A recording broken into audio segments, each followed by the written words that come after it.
साइकलको जिन्दगीबाट गाडी चढ्न सम्भव छ भन्ने कुरा प्रमाणित गरेको व्यक्ति त यहाँ हुनुहुन्छ नि। आउनुहोस् न अगाडि।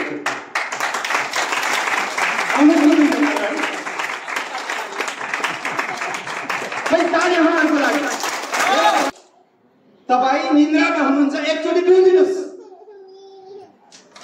तपाईँ र मैले डिएक्सन मेरो लागि होइन, हामीले डिएक्सन हाम्रो बच्चाको भविष्यको लागि डिएक्सन गर्दैछौँ। हामीले प्रार्थना गरिसकेका छौँ र सेकेन्ड क्राफ्टको लागि हामी तयारी अवस्थामा छौँ। सो यसको लागि पहिलो धन्यवाद तपाईँहरूको लागि जोरदार ताली। Good morning. Good morning Kapil वस्तु। तपाईहरु खुसी हुनुहुन्छ? ओके, कति बढी खुसी छ भनेर एउटा मैले अभ्यास गराउँछु। मैले एकचोटि हेलो भन्दा यताबाट घर्यापको एकचोटि मात्रै ताली बज्छ, अनि फेरि अर्कोचोटि हेलो भन्दा यताबाट बज्छ। जहाँबाट बढी ताली एकचोटि बज्यो त्यो पट्टिको लिडरहरूले बढी आतिथ्य खाएको घोषणा गर्दैछु मैले। जहाँ कमी बज्छ त्यो पट्टि यो साइडको लिडरले चाहिँ कफी खाएको घोषणा गर्छु। सो सबैले आरसीजीएल खाएको पावर साबित गर्नको लागि धेरैचोटि ठोक्ने होइन, मैले हेलो भन्दा एकचोटि ठोक्ने आवाज कसले गरिदिन्छु। हेलो जसले दुईचोटि तीनचोटि बजाइराख्नु भएको छ, सायद उहाँहरू पहिलोचोटि आउनु भएको छ, या त मैले भनेको बुझ्नु भएको छैन। मैले हिन्दी बोल्नुपर्छ पर्दैन। हेलो यतापट्टि पनि बढी आर्जन खान्छ।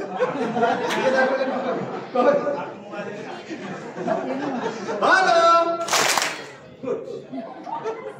मैले किन एक्सर्साइज गराउँदैछु भने गर्मी छ, हल सानो छ, सो निद्रा डेफिनेटली लाग्छ। सो यस कारणले गर्दा बेला बेलामा मैले हेलो हेलो गर्छु। तपाईँहरूले नरिदाउनुहोस्, मसँग आई कन्ट्याक्ट गर्नुहोस्, केही इन्फर्मेसन लिएर यो हलबाट निस्किनुहोस् भनेर तपाईँहरूलाई यो एक्सर्साइज गराएको। सायद समयको मूल्यवान हेर्ने हो भने हाम्रो भन्दा बढी समय मूल्यवान तपाईँहरूको छ। कति काम हाती राखेर तपाईँ आउनु भएको छ, कति व्यक्तित्वहरू त धेरै जिल्लाहरूबाट आउनु भएको छ, यहाँ गाडी रिजर्भ गरेर आउनु भएको छ। जतिजना यो कपिल वस्तु भन्दा बाहिर टाढा टाढाबाट आउनु भएको छ। आज भन्नुहोस् त कतिजना हुनुहुन्छ यहाँ टाढा टाढा। उहाँहरूको लागि जोरदार ताली। तपाईँहरूलाई धेरै धन्यवाद छ, किनभने कपिल वस्तुको लिडरहरूले त आगामी दिनमा पनि फ्याक्ट्री भिजिट गर्न सक्नुहुन्छ, आगामी दिनमा पनि यो कार्यक्रम पाउन सक्नुहुन्छ। तर तपाईँहरू धेरै भाग्यशाली हुनुहुन्छ। आज तपाईँले यो घामलाई, यो पसिनालाई, यो प्रचण्ड भन्दा कडा घामलाई सहन सक्नुभयो भने यही घामले एक दिन प्रभावित गर्नेछ। एज अ क्राउन एम्बेसडरको रूपमा तपाईँ पनि यो स्टेजमा एक दिन आउनुहुनेछ।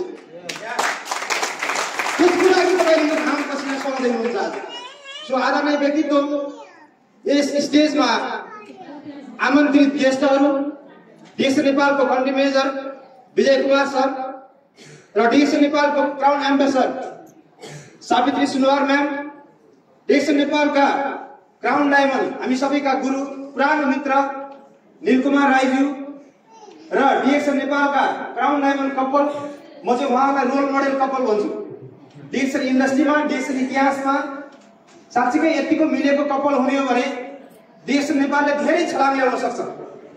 जति श्रीमानको दायित्व छ त्यति जिम्मेवारी श्रीमतीले काँधमा हाल्नुहुन्छ। र जहाँ समस्या आउँछ श्रीमानले मात्रै जिम्मेवारी लिँदैन, जहाँ समस्या आउँछ त्यहाँ श्रीमतीले पनि जिम्मेवारी लिन्छ। जो role model couple Parvati ma'am र पशुपति सरको लागि पनि जोरदार ताली।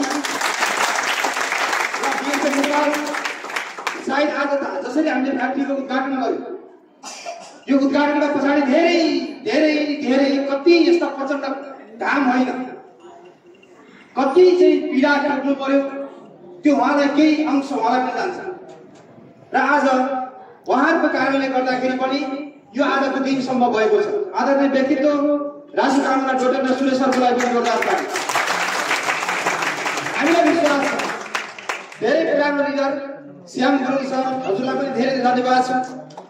हामीलाई विश्वास छ, अथक प्रयास हामीभन्दा अझै बढी तपाईँहरूले गर्नुभएको छ। सरले अघि भन्नुभयो फ्याक्ट्री यस कारणले नेपालमा आउन मजबुर भयो कि हामीलाई जति कम्पनीले डिएक्सन नेपालबाट अपेक्षा गरेको थियो त्योभन्दा कैयौँ गुणा हामीले सेल थियो। डाक्टर लिमले आज कति राम्रो कुरा गर्नुभयो। हाम्रो देशको राजा, जडीबुटीको डाक्टर लिमले भन्नुभयो त्यो यार्सा गुम्बा एक दिन डिएक्सन नेपालमा जति यार्सा गुम्बा जुन यार्सा गुम्बा छ त्यही यार्सा गुम्बाको बिल्डिङ खडा गरिदिएर एक दिन डिएक्सन नेपाललाई यार्सा गुम्बा दिन्छु भनेर डाक्टर लिमले भन्नुभयो। हाम्रो लागि तपाईँ र मेरो लागि योभन्दा खुसीको कुरा अर्को हुन सक्दैन। कतिजनालाई लाग्छ यो हलमा डिएक्सन तपाईले तपाईको भविष्यको लागि गर्नुभएको छ हो? हेलो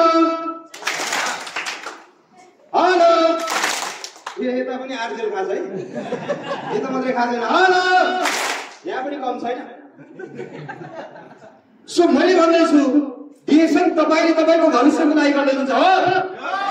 म भन्छु होइन।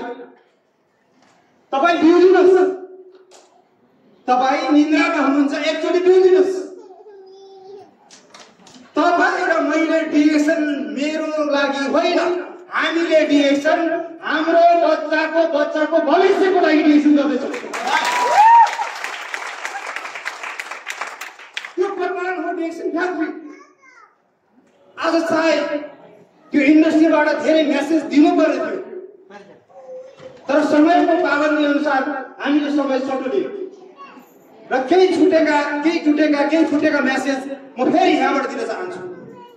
तपाईहरुलाई यति कुरा हेरेर होस्, विगतमा हामीलाई मान्छेले कतिसम्मको दुर्व्यवहार गरे, कतिसम्म हामीले सहनु पर्यो। मान्छेहरूले भने यी ठगहरु हुन्, यी फटा हुन्, यो डुब्छ, यो बन्द हुन्छ, यो जान्छ, इनका चोरीखोरी कति लामो समयसम्म टिक्छन् आदि इत्यादि कुराहरू हामीले सहनु पर्यो, सुन्नु पर्यो। तर त्यही सहएको कारणले गर्दा आज हामी यो मञ्चमा कामयाब भएर असल लिडरको रूपमा उभिरहेका छौँ। सिङ्गो नेपालवासीलाई मेसेज यो हो कि निकट भविष्यमा हाम्रो फ्युचर ब्राइट छ। तपाईँ र मेरो फ्युचर ब्राइट छ भने हामी किन सुत्ने? हामी अब काँधमा काँध मिलाएर हातमा हात मिलाएर जुट्न जरुरी छ, हामी उठ्न जरुरी छ। र हामीले आज बुद्ध जयन्तीको दिन बुद्धले कहीँ पनि यो भन्नुभएको थिएन मेरो मूर्ति बनाउनु, मलाई पूजा गर्नु, ठाउँ ठाउँमा मेरो मूर्ति बनाउनु भनेर बुद्धले भन्नुभएको थिएन। बुद्धले यही भन्नुभएको थियो मेरो मूर्ति कहीँ पनि नबनाउनु, मेरो मूर्ति कहीँ पनि नबनाउनु। तर मान्छेले उल्टो गर्यो, उहाँको संसारभरि मूर्ति बनायो। नेपालले मात्रै होइन, आज बुद्धलाई दुनियाँले चिन्यो, जसकारणले गर्दा बुद्ध जयन्ती मनाउन आज यो लुम्बिनीमा नेपाल भित्रबाट मात्रै होइन विश्वभरिका जो बुद्धलाई मान्ने व्यक्तित्वहरू आज यो पावन भूमिमा आउनु भएको छ। सो यस कारणले गर्दा बुद्धको भनाइलाई लक्षित गर्दै मलाई कहिलेकाहीँ लाग्छ बुद्ध जस्तो व्यक्तित्व, डाक्टर लिम जस्तो व्यक्तित्व यो संसारमा यो दुनियाँमा कमै मात्रै पैदा हुन्छ। डाक्टर लिम यस्तो व्यक्ति जसले गरिब भन्दा गरिब, कमजोर भन्दा कमजोर, निम्न भन्दा धेरै निम्न, किनभने धनी मान्छे त त्यतिकै पनि खुसी हुन सक्छ, तर ती निम्न मान्छेहरूको अनुहारमा पनि मुस्कान आओस्, ती मान्छेहरूको जिन्दगीमा पनि बदलाव आओस्। तपाईले आज बजारमा गएर सोध्नुहोस् कोही सामान्य मान्छेलाई, तपाईँ साइकल चढेर हुँदैन दाइ गाडी चढ्नुपर्छ भन्नुहोस्, तर बिचरा उसलाई थाहा छैन गाडी चढ्नुपर्छ थाहा छ, तर कसरी चढ्ने थाहा छैन। पैसा चाहिन्छ उसलाई थाहा छ, तर पैसा कसरी कमाउने थाहा छैन उसलाई। सो हामी यो हलमा यस कारणले गर्दा आएका छौँ कि ती व्यक्तिहरूलाई तपाईँले अब मार्केटिङ प्लान शब्दाउनुहोस्।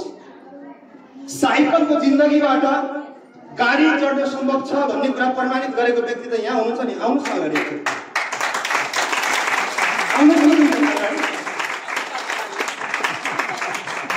ताली उहाँहरूको लागि।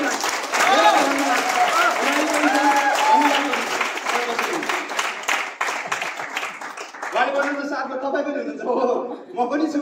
सो यस कारणले गर्दा जिन्दगी यो देखिएका चित्र छन्, यी अनुहार छन्। मलाई थाहा छैन शाहरुख खानको फिल्म हेरेर कति मान्छे शाहरुख खान बन्नुभयो मलाई थाहा छैन, राजेश हमालको फिल्म हेरेर कति राजेश हमाल बन्नुभयो थाहा छैन, तर मेहराम खड्काको फिल्म हेरेर मेहराम खड्का चाहिँ बन्नुहुन्छ है तपाईँ। त्यो जादुमा पर्दामा देखाइने त्यो फिल्म होइन, यो असली फिल्म हो। जुन फिल्म आज तपाईँले हेर्दै हुनुहुन्छ, जुन फिल्मको हिरो या हिरोइनी तपाईँ यो हलबाट निस्किँदै गर्दा डिसिजन चाहिँ लिनु पर्यो। जब डिसिजन लिएर यो हलबाट निस्किनुहुन्छ, चाहे तपाईँ हिरोहरू हुनुहुन्छ चाहे हिरोइनहरू हुनुहुन्छ, हेलो हेलो यता पनि 90 को आर्जन खाएको छ, यता 360 खाएको छ। सायद त्यो व्यक्ति बन्नको लागि हामी यो हलमा आज यसरी प्रवेश गरेका छौँ। मलाई लाग्छ यो देशमा इलेक्सनका पार्टी अभी त सुरु भर्खर सुरुवात हुँदैछ। यो त टेली हो, लाइभ आउनु त बाँकी छ।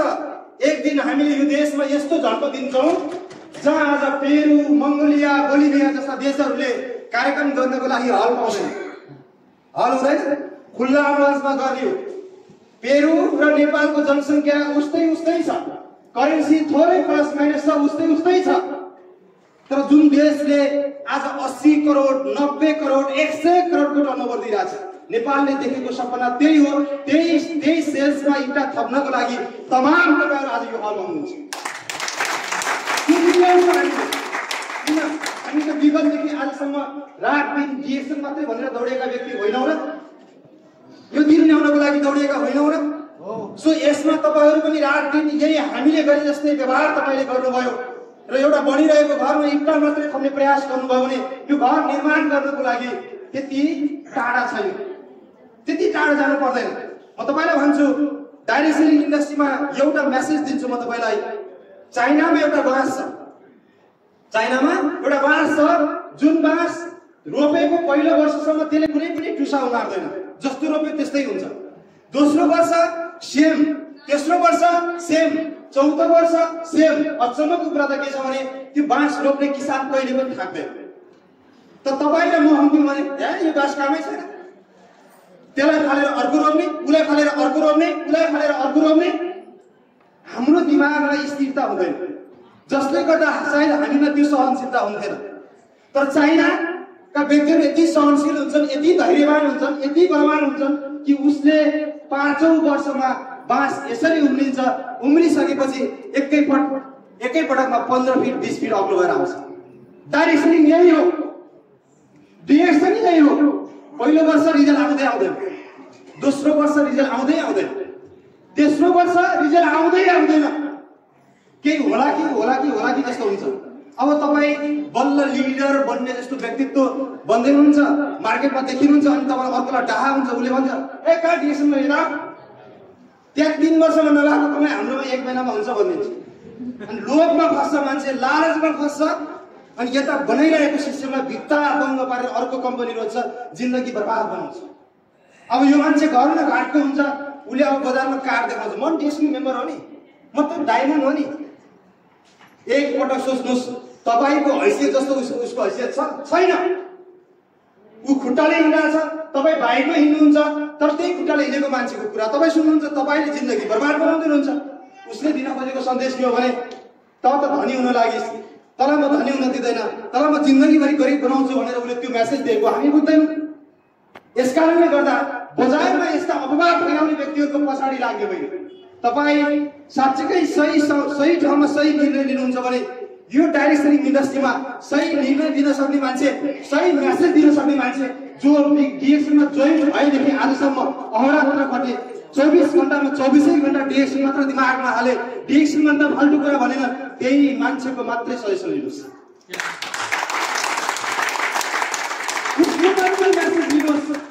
फाल्टु मान्छेले डिसिजन लिन सक्दैन।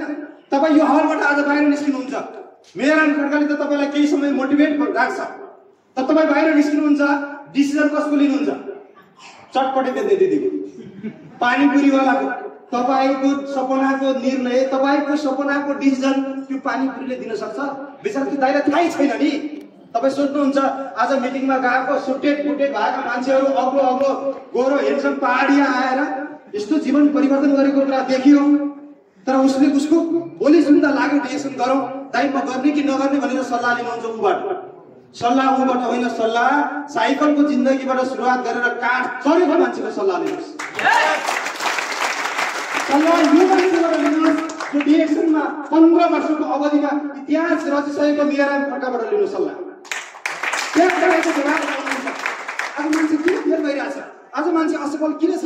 कारण यही हो, जो मान्छे जुन क्षेत्रमा पक्व छैन, जुन क्षेत्रमा सक्षम छैन, जो असक्षम मान्छेबाट सक्षम मान्छेले सल्लाह लिन खोज्छ अनि उसलाई सक्षम बनाउँछ? सम्भव छैन। यस कारणले गर्दा धेरै मान्छेको जिन्दगी भद्रगोल भइरहेछ। यस कारणले गर्दा धेरै मान्छेको जिन्दगीमा परिवर्तन आएको छैन। यस कारणले गर्दा डिएसएन गरेको 2 वर्ष 4 वर्ष 6 वर्ष 8 वर्षसम्मको पनि जीवनमा परिवर्तन छैन। सर डिएसएन गरेको यत्रो वर्षको डायमन्ड बनेको छैन। डिएसएन गरेको यति वर्ष भयो, महिनामा लाभ आउँदैन। डिएसएन गरेको 12 महिनामा डायमन्ड भएको, 13 महिनामा 1,53,000 बोनस खाएको मान्छे यही छ 2010 मा। 2010 यही बोनस 2013 मा आउँदा डबल डायमन्ड बनेको मान्छे, त्यही 1,53,000 को बोनस कपेर 4 लाख डबल डायमन्ड बोनस खाएको मान्छे यही छ। त्यही बोनस 2015-16 मा आउँदा यसको कयौं गुणाले वृद्धि गरेर 2 गुणा होइन 3 गुणा 4 गुणाले वृद्धि गरेर बोनस खाएको मान्छे यही छ तपाईको अगाडि। अरे ताली ठोक्नुस् न। अब यो भन्दा अर्को प्रमाण ल्याउनको लागि मलाई थाहा छैन कुन बहादुर नेपाली जन्मिन्छ यो धरतीमा। कुन बहादुरमा त्यो रगतमा डिएक्सन छ ताकि यो औँला काटेर फाल्दा पनि त्यो औँलाले गुड मर्निङ डिएक्सन भनोस्। त्यो बहादुर चाहिन्छ यो देशमा क्रान्ति ल्याउनलाई। कारण एम्बेसडर भन्ने चिज त्यति सजिलो हुँदैन। जुन हिरा, जुन मैले लागेको जुन तकमा, यो चिज सबको मनमा छ। सबको मनमा छ। हुनेले ताली ठोक्छ, नहुनेले हेर्छ। सबको सपना छ यो। यही सपना पुरा गर्नको लागि तपाईँ सही बाटो हुनुहुन्छ, सही निर्णय लिएर अगाडि बढ्नुहोस् भन्नको लागि यही मेसेज दिनलाई मात्रै यो स्टेजमा आएको हजुर। मलाई विश्वास छ तपाईँ अझै धेरै कुरा चाहनुहुन्छ। सायद विधिवत रूपमा आगामी दिनमा फेरि गरौँला। मैले अग्रज व्यक्तित्वहरूलाई पनि समय दिनु नै पर्यो। धेरै व्यक्तित्वहरू यहाँ हुनुहुन्छ। सो मलाई विश्वास छ हामीसँग आजको मोटिभेसनको पात्र डिएसएन नेपालको फ्याक्ट्री छँदैछ। सो यसको लागि तपाईँहरूलाई पनि धन्यवाद र आगामी दिनमा अझै पनि हामीले वृहत तरिकाले कार्यक्रम गर्नेछौँ भन्दै म बिदा हुन्छु। हस्, धन्यवाद। जय नेपाल, जय देश।